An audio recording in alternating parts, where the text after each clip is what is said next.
Guardate bene che il chiostro più imponente di tutta Europa nel Medioevo, non ce n'è così grande in Europa, ok?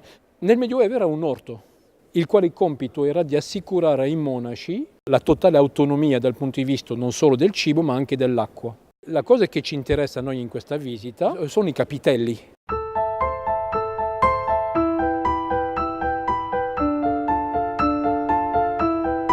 Tutti voi bussate alla porta del convento.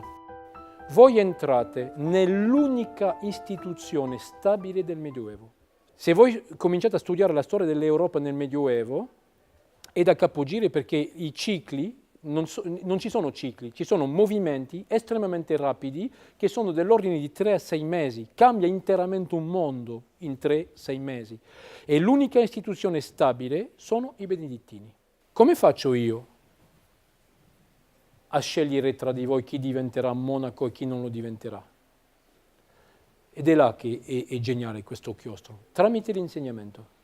Non c'è scoperta divina se non da un'intimità. Centrarvi all'interno di voi se volete giungere a Dio, cioè all'universo. Non valiamo più di una pianta o di un animale, siamo nel creato, un pezzo del creato, ok? E allora a questo punto vi si fa vedere, sin dal primo passo qui, un intreccio estremamente elaborato, come vedete, tra piante, animali e esseri umani.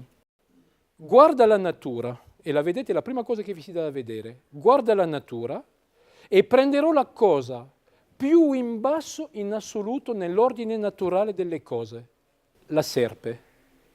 Ma non perché rappresenti il male, è un simbolo di bene invece. Vediamo che il rispetto della regola ci mette in una situazione perfetta, perché vedete che cosa c'è sotto? Foglia d'accanto. È una pianta che si riproduce per marcotta aerea e che è micidiale. Lo vedete come se sono tranquillamente poggiato su questa foglia d'accanto? Magnifico, perché se guardate bene i personaggi, non toccano il capitello. Se tu pretendi di giungere questa ecclesias, questa assemblea, significa che tu ti proponi di diventarne uno dei pilastri. Ogni volta che si andava a partorire, non si sapeva di cosa avremmo partorito, completamente. E ora le donne sapevano questo, e allora che cosa hanno portato nella cultura atavica delle nostre civiltà?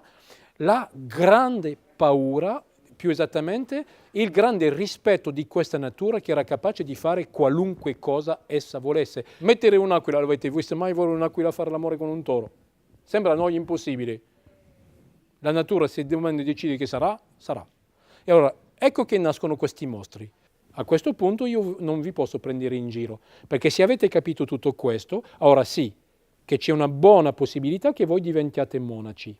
A questo punto vi devo dare, come in ogni processo di apprendimento, vi devo dare una promessa dei vostri prossimi passi. E ecco che arriva l'uccello. Però guardate bene, le ali sono piegate.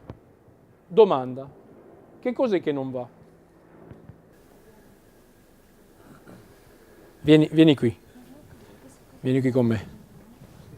Se tu sei entrato con me nella mia comunità per diventare fratello mio, tu pensi veramente che se noi ci siamo scelti, perché questa è la cosa, se noi ci siamo scelti per essere fratelli, noi possiamo mangiare dandoci le spalle?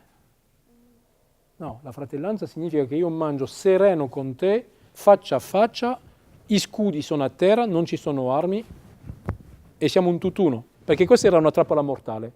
Tutto sembra al suo posto e invece non c'è niente che funziona. È il dettaglio che fa l'esoterico. Siamo pronti?